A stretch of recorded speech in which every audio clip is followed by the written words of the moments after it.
Assalomu alaykum tug'anlar. Maksimalniy komplektatsiya bilan hozirgi kunda hit bo'layotgan to'rt hujra turgan elektronli Hyundai Kona mashinasini sotib oldik tug'anlar. Eng qimmat pozitsiyada mashina o'z ko'rgini. Maksimal ne qalasanizlar bardigi bo'ladi bularda. Panorama 360 kamera, polni, laboy proyeksiyasina cheyin bor. Mashina kartaksi yo'qki, sizlarga mashina bir obzorni qilib o'tamiz, ko'rgili mashinani. Boshdan qarasanglar o'ta yengil Carfax'da. Bir laboy almashtiramiz, bir bamperini jasatib qo'yish kerak. Mashinani ko'rsanglar. Qanday deysinglar, chek-cheyib turadi. O'ta so'nggi variant. O'shunday kimga o'shunday variantlar kerak bo'lsa, biz bilan baylanish qila. Mashinani 11.220 $33 qoldik.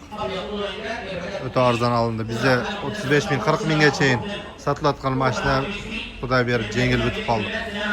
Pardonlarga rahmat. Baylanishib turiblar biz bilan.